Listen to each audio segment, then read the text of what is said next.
Assalamualaikum warahmatullahi wabarakatuh. Alhamdulillahilladzi arsala rasulahu bil huda wa dinil haq liyudhhirahu 'ala dini kullih walau karihal musyrikun. Asyhadu an la ilaha illallah wahdahu la syarikalah wa asyhadu anna Muhammadan abduhu wa rasuluh la nabiyya ba'dah. Rabbis shrah li sadri wa yassir li amri wahlul 'uqdatam min lisani yafqahu qawli. Sobat Menara Kampus TV UIN Sunan Kudus yang berbahagia, pada kesempatan kali ini saya akan menyampaikan tema ngajar dan mendidik di zaman digital. Sebagaimana yang kita ketahui bersama, pada saat ini kita hidup di zaman digital, di mana zaman yang ditandai dengan komputer, internet, dan juga perangkat-perangkat yang terhubung dengan internet seperti telepon seluler itu sudah menjadi bahagian dari kehidupan sehari-hari. Mengawali tema yang akan kita bahas, saya akan menyampaikan sebuah hadis yang diriwayatkan oleh Ali bin Abi Thalib radhiyallahu an, bahwasanya Rasulullah Shallallahu alaihi wasallam bersabda, "Ajarilah anak-anakmu sesuai dengan zamannya, karena mereka hidup pada zamannya, bukan pada zamanmu. Sesungguhnya mereka diciptakan sesuai dengan zaman mereka, dan kamu diciptakan sesuai dengan zamanmu." Sobat Menara Kampus TV UIN Sunan Kudus yang berbahagia, berdasarkan hadis yang sudah saya bacakan tadi, bahwa sesungguhnya ada dua hal, sekurang-kurangnya ada dua hal yang bisa kita ambil pelajaran dari hadis yang disampaikan oleh Rasulullah tersebut. Yang pertama, karena sekarang kita atau zamannya adalah zaman digital. Oleh karena itu, bagi para pendidik, seyogianya lah harus menyesuaikan metode, strategi, cara mengajarnya atau cara mendidiknya sesuai dengan zaman digital ini. Sekarang mungkin tidak lagi zamannya kalau mengajar itu hanya mengandalkan ceramah, dan ceramah. Tetapi bagaimana mengemas materi pelajaran sesuai dengan zaman digital sekarang. Katakanlah menggunakan PowerPoint atau menggunakan Canva dan lain-lain sebagainya. Jadi bagi para guru, bagi para pendidik, tidak lagi kemudian kita stagnan, kita bertahan dengan metode atau strategi cara mengajar yang menurut kita baik karena sesuai dengan zaman kita.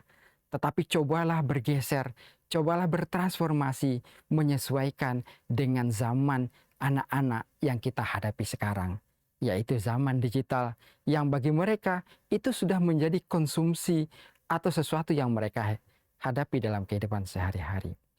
Kemudian yang kedua, bagi peserta didik atau bagi anak-anak didik yang hidup di era atau di zaman digital ini, satu pesan yang bisa kita ambil, memang zaman digital ini semuanya serba mudah atau kita diberikan kemudahan-kemudahan khususnya dalam mengakses informasi, teknologi. Dan lebih lagi terkait dengan pembelajaran. Apa yang disampaikan oleh dosen, apa yang disampaikan oleh guru, apa yang disampaikan oleh pendidik, pada saat itu juga kita bisa browsing, kita bisa googling dari berbagai sumber yang ada.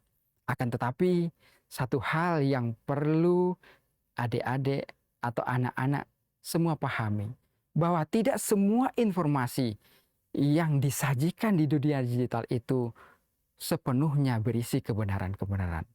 Di sini diperlukan kehati-hatian dan kecermatan untuk menyaring, untuk mengambil informasi yang tersebar luas, yang tersaji dengan sangat mudah di dunia digital itu.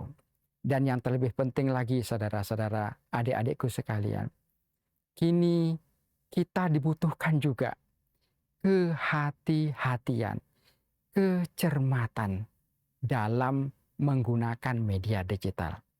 Karena ada yang namanya rekam jejak atau jejak digital yang itu tidak mungkin akan hilang atau itu yang mungkin sulit untuk dihilangkan kalau seandainya sudah terposting, sudah tersampaikan.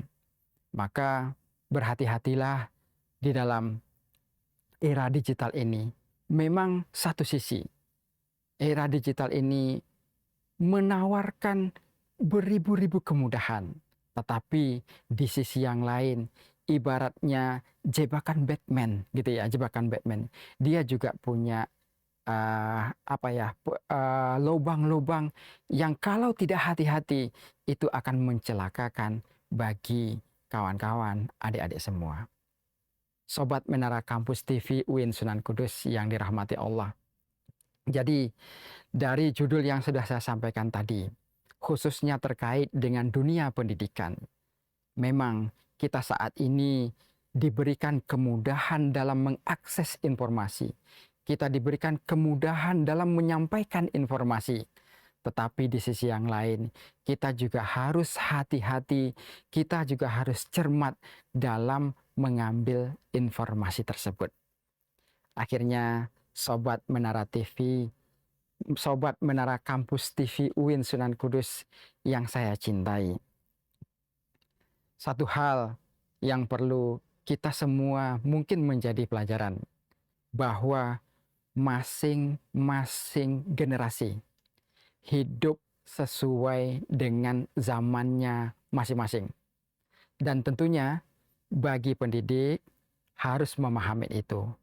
Bagi peserta didik juga harus cermat dengan itu. Dengan harapan apa? Mudah-mudahan sebagaimana doa yang selalu kita panjatkan di akhir doa-doa panjang kita. Rabbana atina fid dunya hasanah wa fil akhirati hasanah wa qina adzabannar. Di dunia ini kita hidup dengan penuh kebahagiaan. Di dunia ini kita hidup dengan penuh kemudahan. Mudah-mudahan juga nanti di akhirat kita akan mendapatkan hal yang sama. Demikian yang bisa saya sampaikan. Wallahu muwaffiq ila aqwamit thoriq. Billahi taufiq wal hidayah. Assalamualaikum warahmatullahi wabarakatuh. Fakultas Dakwah dan Komunikasi Islam UIN Sunan Kudus hadir mencetak generasi dai intelektual yang adaptif, moderat, dan berdaya saing global. Program studi bimbingan konseling Islam melaksanakan pendidikan dan pengajaran pada berhaluan nilai-nilai Islam yang unggul dalam pengembangan ilmu dan teknologi integratif berwawasan global.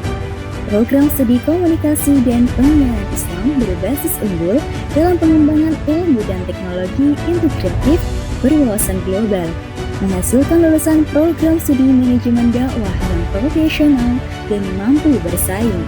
Program studi pengembangan masyarakat Islam mempunyai visi bidang pengembangan masyarakat berwawasan unggul dalam pengembangan ilmu dan teknologi integratif berwawasan global. Program studi pemikiran politik Islam yang unggul dalam pengembangan ilmu dan teknologi integratif berwawasan global.